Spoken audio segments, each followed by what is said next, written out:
Knew that the jobs numbers wouldn't reflect all of the recent COVID surge, but we did not necessarily expect them to be showing some downward trend even before the COVID came back, roaring back. To take us through what the numbers may indicate about the path forward, welcome now Douglas Holtz-Eakin. He is president of American Action Forum. He earlier served as the director of the Congressional Budget Office, as well as chief economist of the President's Council of Economic Advisors under President George W. Bush. So, Doug, great to have you back with us. They were disappointing on the downside. How much should we read into that? I think the real significant piece is over on the household survey. I mean, this is a weak jobs number, and some of it might be seasonal adjustment, and we could always wait for another month and see if that squares out. But the household survey showed a big decline in labor force participation, and that's a really troubling development. We have, 4 million people who simply have not come back into the labor force compared to February. And that's the sign of the virus really getting in the way of the supply side of the economy. People can't get to work. They can't go out and conduct economic commerce. And so that's the real hit. And sadly, it's possible we ain't seen nothing yet, because as economists keep pointing out, these numbers really were effective in the middle of November, right? Yes. Yeah, this is the survey week was the week of the 12th, and so we really saw a big spike after this, and you would expect when we get the December numbers, we're going to see a real impact from the virus. So what does this say about the need for further stimulus? Obviously, that is really pending right now in Washington. There was some progress apparently made yesterday. Maybe there's a compromise afoot based on that bipartisan proposal out of the Senate. What does it say about the need for that? I think prior to this report, there was a good case to be made that some additional support for the economy was necessary. Might not really be stimulus, but we've got a lot of long-term unemployed. We've got the expiration of the UI programs at the end of the year, the rent and mortgage forbearance. So, there's some headwinds that were predictable, and you probably wanted to do something on the basis of that. This strengthens that case, and so one hopes it also changes the politics somewhat to move people toward getting over the finish line. That hasn't happened yet, but I think these data should encourage lawmakers to get a deal. Doug, there's a fair amount of talk about a so-called K-shaped recovery, that some people are doing better and some people are doing significantly worse. Does that carry over into jobs? Are a lot of the jobs that are being lost or are not coming back disproportionately on the lower income areas and also minorities? Yes, we can see that in some of the real-time data that we've sort of picked up recently. And at the onset of the recession, what we saw was the loss of service business in high-income zip codes. But the workers in those service jobs were low-income workers. And in the recovery, we've seen the high-income places come back, but the low-income workers are not. And it's disproportionately communities of color and low-skilled workers. And that really is a troubling part of this recovery.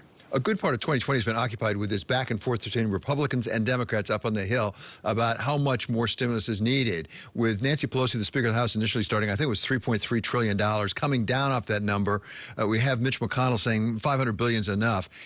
Looking back now, did the Republicans have a point? Would we have made a mistake, perhaps, if we had really put forward $3.3 trillion last May? I think the real issue is what is in the package more than the size of the package. You can always go back and provide additional funds if they prove to be necessary. It's really, are you getting at the core elements, right? There's nothing we can do with money to get high-income individuals to go back to those services. They're not going to fly, go to hotels, go to concerts unless it's safe. And so you're not going to replace that. What you do have to do is replace the income of the people who worked in those industries. That's a key issue. You do have to take care of the schools and to some extent the states and localities. And you probably have to do some things Republicans are talking about in terms of business liability protections to really get the economy to take off when the virus is gone. So I think what's in it is more important than the size. And certainly, given what we've seen in the CARES Act, some of that money just never went out, right? Notably things at the Fed and the Treasury. And so the size didn't make a difference there. It was what was needed, and we had the wrong things. It's interesting. One of the things I'm a little confused about, there's money that hasn't gone out, as you said. We keep hearing about that from the White House. I question why it hasn't gone out, and it takes us actually to the back and forth between Steven Mnuchin, the Treasury Secretary, and the senators this week about whether he should have asked for that money back from the Fed. You've written a piece actually suggesting that the numbers really indicate that they didn't need that money. Yeah, these were about $500 billion of money given to the Treasury to backstop so-called facilities at the Fed, lending facilities. And those facilities were absolutely necessary in March when they were set up. We saw credit spreads spike.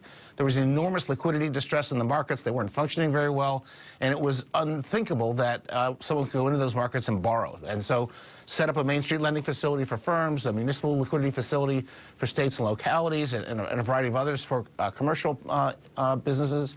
And it worked. It worked beautifully. If you look now, even with the announcement that the facilities are going away, there's been no increase in the spreads. The markets are functioning perfectly, and we've gotten no use out of the Main Street lending facility. No one's gone there, or the municipal liquidity facility, because they can get credit in well-functioning credit markets. And so these facilities have worked. They've done their job, but they don't need to stick around. So let's come back to that proposal, the bipartisan proposal, because that's the basis on which Democrats and Republicans are negotiating right now. We've got, number one, small business money, a fair amount, $280 billion, something like that. We've got a fair amount for states, like $160 billion, I think it is, plus some for education. Is it addressing the issues that you think need to be addressed for the sake of the economy, at least to bridge us forward to a time when we have a vaccine? I think that's exactly right. And I would encourage the Congress to pass this. I think they should get an A, no other grade, for what they did with the CARES Act. They can, again, in a bipartisan way, do the right thing on behalf of Americans and the economy. And it's a bridge to the vaccine. There are probably 6 good months before widely available vaccinations have done the trick, and we need to have some support during those 6 months. Okay, Doug, it's always a pleasure to have you with us. Thank you very much. That's helpful. It's American Action Forum President Douglas Holtz-Eakin. Coming up, The View